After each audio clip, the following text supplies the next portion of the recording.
بسم اللہ الرحمن الرحیم۔ مرزا جہلمی کی یہ خاصیت ہے کہ اس کے جتنے بھی اعتراضات ہوتے ہیں عام طور پر ان کے جواب خود اس کے گھر سے مل جاتے ہیں۔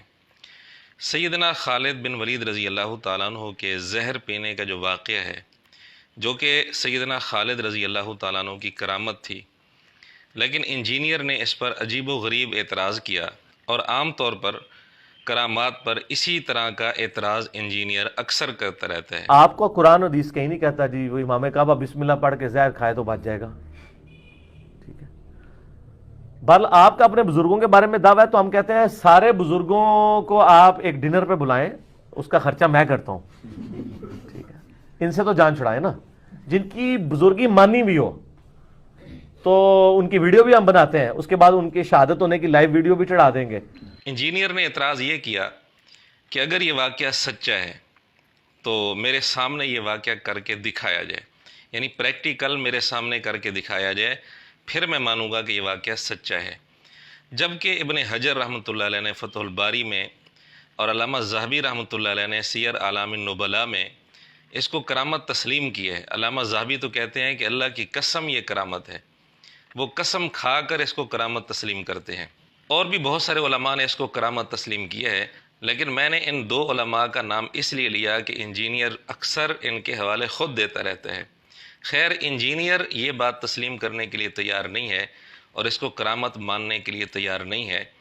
اس پر جو اس نے بے ڈھنگا اور بے تکا اعتراض کیا وہ یہ ہے کہ میرے سامنے یہ واقعہ کر کے دکھایا جائے، دنیا کے سارے بزرگوں کو اکٹھا کرو اور میں ان کو زہر دیتا ہوں، زہر کے پیسے میں بھروں گا، اگر یہ بزرگ بچ گئے تو یہ واقعہ سچا ہے، مر گئے تو جان چھوٹی۔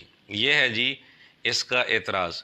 اس اعتراض سے سادہ لوگ عام لوگ واقعتاً متاثر ہو جاتے ہیں کہ یہ بڑا وزنی اعتراض ہے کہ اگر واقعی یہ واقعہ سچا ہے تو پھر یہ کر کے دکھایا جائے، لیکن در حقیقت یہ کرامت کی حقیقت سے جہالت کا نتیجہ ہے، لا علمی کا نتیجہ ہے۔ ایک آدمی سے کرامت کے طور پر کوئی واقعہ ظاہر ہو تو ضروری نہیں کہ دوسرے وقت میں وہ واقعہ اس کے ہاتھ سے ظاہر ہو جائے۔ جب خود اس کے ہاتھ سے ضروری نہیں ہے تو کسی اور کے ہاتھ سے ظاہر ہونا کیسے ضروری ہے؟ اس لیے کرامت کا یہ اصول آج تک کسی نے لکھا ہی نہیں ہے کہ کرامت کے طور پر اگر کوئی واقعہ کسی کے ہاتھ پر ظاہر ہوتا ہے تو اس کو ہر آدمی کر کے دکھا سکتا ہے۔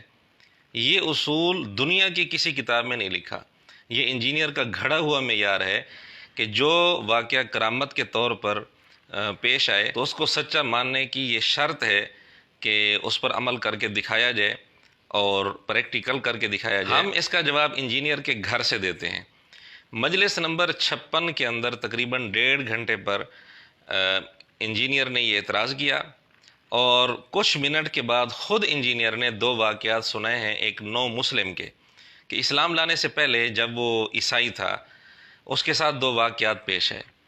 نمبر 1، وہ تیز رفتاری کے ساتھ گاڑی چلا رہا تھا، سامنے اچانک ٹرک آ گیا، بریک لگانے کا موقع اس کے پاس نہیں تھا، اس نے آنکھیں بند کی اور یہ سوچ کر کہ اب تو موت ہی ہے، لیکن ہوا یہ کہ گاڑی کراس ہو گئی اور بالکل صحیح سلامت وہ بچ گیا، نہ اس کو نقصان ہوا نہ گاڑی کو نقصان ہوا۔ ایک آسٹریلین نیو مسلم بتاتا ہے کہ میں، بڑی لمبی سٹوری ہے اس کی،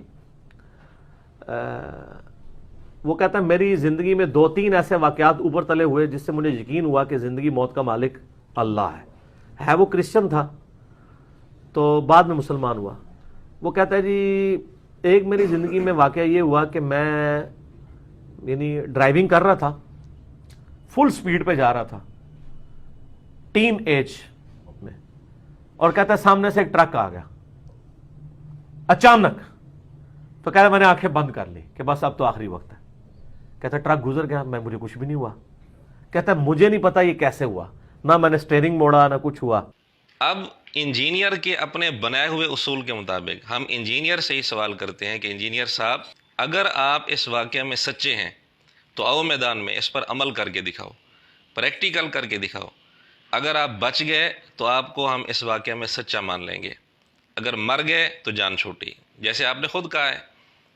دوسرا واقعہ انجینئر نے خود اسی مجلس نمبر 56 کے اندر ہی سنایا، اسی نو مسلم کا، کہ اسلام لانے سے پہلے اس کے ساتھ ایک اور واقعہ پیش آیا۔ وہ ATM مشین پر پیسے نکلوانے کے لیے گیا پیسے نکلوا لیے.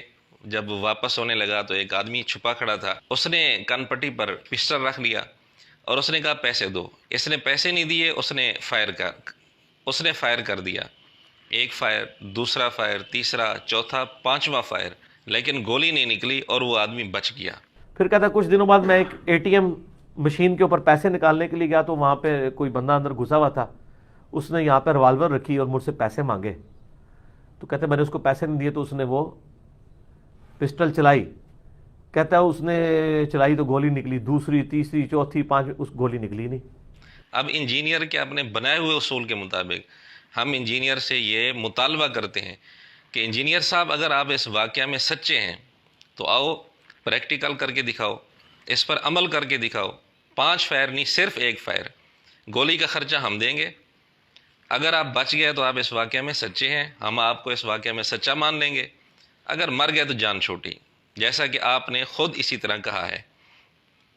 تیسری مثال, انجینئر نے کوئی آیت پڑھنی تھی اور قرآن کریم کھولا تو وہی صفحہ سامنے آ گیا. تو انجینئر خوش ہو کر کہتے ہیں کہ دیکھو یہ میری کرامت ہے, جو آیت میں نے پڑھنی تھی وہی صفحہ کھول کر سامنے آ گیا.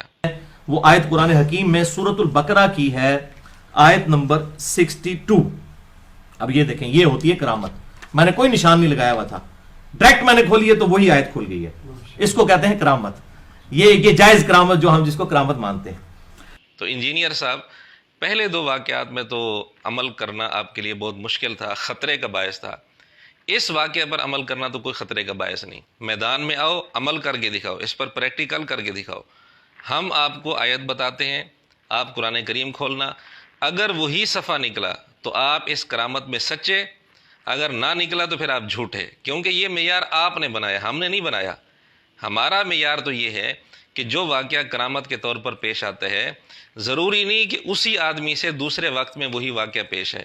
دوسرے لوگوں سے پیش آنا تو دور کی بات ہے, اسی آدمی سے پیش آنا بھی دوسرے وقت میں ضروری نہیں ہے. وہ تو اللہ کی طرف سے ہوتا ہے. اللہ جب چاہے, جس آدمی سے چاہے واقعہ ظاہر کر دے. اس میں انسان کے اختیار کا کوئی دخل نہیں ہوتا. خیر, چونکہ آپ نے معیار بنا لیا تو آپ آئیں, اپنی کرامت پر عمل کر کے دکھائیں, پریکٹیکل کر کے دکھائیں. چوتھی مثال, انجینئر نے ایک واقعہ سنایا کہ ایک جہاز اڑنے کے دوران خراب ہو گیا, کوئی مسئلہ بن گیا تو وہ نیچے گر گیا. 300 کی رفتار سے نیچے گرا, لیکن نیچے جب گرا تو صحیح سلامت بچ گیا. ایئر کریش ہوتے ہوتے جہاز بچتے ہیں. یہ بھی پچھلے دنوں بھی ایک آپ کو پتا ہے وہ جہاز کو اللہ نے لینڈ کرا دیا, بڑے عجیب طریقے سے لینڈ ہوا ہے اور تباہ بھی نہیں ہوا. رن وے کے اوپر وہ سیدھا آگے دڑل زمین پہ ہی لگا ہے, آگے جانے جو نہیں رہا, وہیں پہ ایسے گھومتا رہا. حالانکہ 300 کلومیٹر کی رفتار سے کوئی چیز آگے زمین سے ٹکرائے. تو ہمارا انجینئر کے بنائے ہوئے اصول کے مطابق انجینئر سے مطالبہ ہے کہ آؤ اس پر پریکٹیکل کر کے دکھاؤ. اگر آپ بچ گئے سچے, اور اگر آپ مر گئے تو جان چھوٹی. آخر میں عرض ہے کہ یہ 4 مثالیں سامنے آنے کے بعد اور انجینئر کی زبان میں 4 پھکیاں سامنے آنے کے بعد امید ہے انجینئر اور اس کے حواری آئندہ کسی کرامت کے متعلق اس قسم کا بیہودہ اور بے ڈھنگا اعتراض نہیں کریں گے کہ ہمارے سامنے پریکٹیکل کر کے دکھاؤ. اگر وہ اس قسم کا اعتراض کریں گے تو پہلے ان کو اپنے بیان کیے ہوئے 4 واقعات پر عمل کر کے اور پریکٹیکل کر کے دکھانا پڑے گا. جیسے انجینئر خود کہتا ہے کہ پہلے اپنی منجی تلے ڈانگ پھیرو, تو ہم بھی انجینئر کو یہی کہیں گے, پہلے اپنا گھر صاف کر کے آؤ, پھر ہم پر آ کر اعتراض کرنا.